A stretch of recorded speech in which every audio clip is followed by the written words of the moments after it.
തീർച്ചയായും അമീബിക് മസ്തിഷ്ക ജ്വരത്തിന് പിന്നാലെ ഭീതി പരത്തിയ ജില്ലയിൽ വെസ്റ്റ്നൈൽ പനിയും 2 മരണം ഇതുവരെ റിപ്പോർട്ട് ചെയ്തിരിക്കുന്നു. 13 പേർ രോഗം സ്ഥിരീകരിച്ച് ചികിത്സയിലുണ്ട്. വിശദാംശങ്ങൾ നൽകിയത് ഞങ്ങളുടെ പ്രതിനിധി അഭിരാമിയാണ്. മറ്റു വാർത്തകളിലേക്ക്. +1 പ്രതിസന്ധി പരിഹരിക്കുവാൻ മലബാർ കാത്തിരിക്കുന്നത് 350ഓളം പുതിയ ബാച്ചുകൾ. മലപ്പുറം ജില്ലയിൽ മാത്രം പുറത്തു നിൽക്കുന്ന വിദ്യാർത്ഥികളെ പ്രവേശിപ്പിക്കുവാൻ 195 ബാച്ചുകൾ വേണ്ടിവരും. മലബാറിലെ 17,628 വിദ്യാർത്ഥികളാണ് സീറ്റില്ലാതെ വലയുന്നത്. വിവരങ്ങൾ അഭിജിത നൽകും. അഭിജിത, പ്രതിസന്ധി രൂക്ഷം, പരിഹാരം കാണാൻ സാധിച്ചിട്ടില്ല, പറഞ്ഞോളൂ.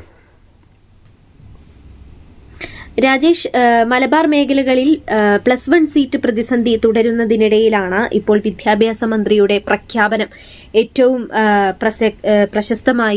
പ്രശസ്തമാകുന്നത്. ഈ +1 സീറ്റ് പ്രതിസന്ധി പരിഹരിക്കാൻ മലബാർ കാത്തിരിക്കുന്നത് 350ഓളം പുതിയ ബാച്ചുകളാണ്. ഈ മലപ്പുറം ജില്ലയിൽ മാത്രം പുറത്തു നിൽക്കുന്ന വിദ്യാർത്ഥികളെ പ്രവേശിപ്പിക്കണമെങ്കിൽ 195 ബാച്ചുകളാണ് നിലവിൽ വേണ്ടി വരുന്നത്. ഇപ്പോൾ മലബാറിലെ 17,628 വിദ്യാർത്ഥികളാണ് നിലവിൽ 3 അലോട്ട്മെന്റിനും ശേഷം സീറ്റില്ലാതെ വലയുന്ന ഒരു സ്ഥിതിയിലുള്ളത്. ഈ ആദ്യ സപ്ലിമെന്ററി അലോട്ട്മെന്റിന് ശേഷമുള്ള കണക്ക് പ്രകാരം മലപ്പുറത്ത് 9,891 സീറ്റുകളുടെ കുറവാണ് എന്ന ഒരു റിപ്പോർട്ട് പുറത്തു വരുന്നുണ്ട്. ഇതിൽ 89 സീറ്റ് മാത്രമേ മലപ്പുറത്ത് ഇനി ബാക്കി നിലവിലായിട്ടുള്ളൂ. ഇതിൽ 195 ബാച്ച് കൂടി അനുവദിച്ചാലേ മലപ്പുറത്ത് ഇപ്പോൾ തുടരുന്ന ഒരു പ്രതിസന്ധി പരിഹരിക്കാൻ കഴിയുകയുള്ളൂ എന്നാണ് റിപ്പോർട്ടുകൾ സൂചിപ്പിക്കുന്നത്. അതുകൊണ്ട് തന്നെ ഇന്ന് വിദ്യാഭ്യാസ മന്ത്രി എത്ര ബാച്ചുകൾ പ്രഖ്യാപിക്കുമെന്ന് കാതോർത്തിരിക്കുകയാണ് വിദ്യാർത്ഥികളും രക്ഷിതാക്കളും. എത്രത്തോളം ഈ ഒരു മലബാർ മേഖല നേരിടുന്ന +1 സീറ്റ് പ്രതിസന്ധി പരിഹരിക്കാൻ സാധിക്കും, സംസ്ഥാന സർക്കാരിനെ കൊണ്ട് സാധിക്കുമെന്നതാണ് ഇപ്പോൾ നേരിടുന്ന അല്ലെങ്കിൽ ഇപ്പോൾ പ്രധാനപ്പെട്ട ഒരു വിഷയമായിട്ട് തുടരുന്നത്. ഇനി പാലക്കാട് നോക്കുകയാണെങ്കിൽ 4,383 സീറ്റിൻ്റെ കുറവ് ആ ജില്ലയിലുണ്ട്.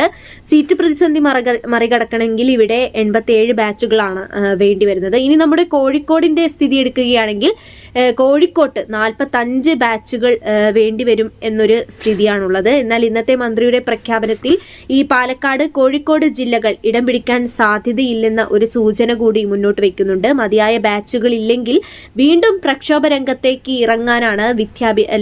ഇറങ്ങാൻ തന്നെയാണ് വിദ്യാർത്ഥി സംഘടനകളുടെ തീരുമാനം. കാരണം ഏറ്റവും കൂടുതൽ വിദ്യാർത്ഥികൾ, അതായത് ഇനി തുടർന്ന് പഠിക്കേണ്ട വിദ്യാർത്ഥികളുടെ തുടർന്നുള്ള ഭാവി പ്രതിസന്ധിയിലായി നിൽക്കുന്ന ഒരു സ്ഥിതിവിശേഷമാണ് നമുക്ക് ഉള്ളത്.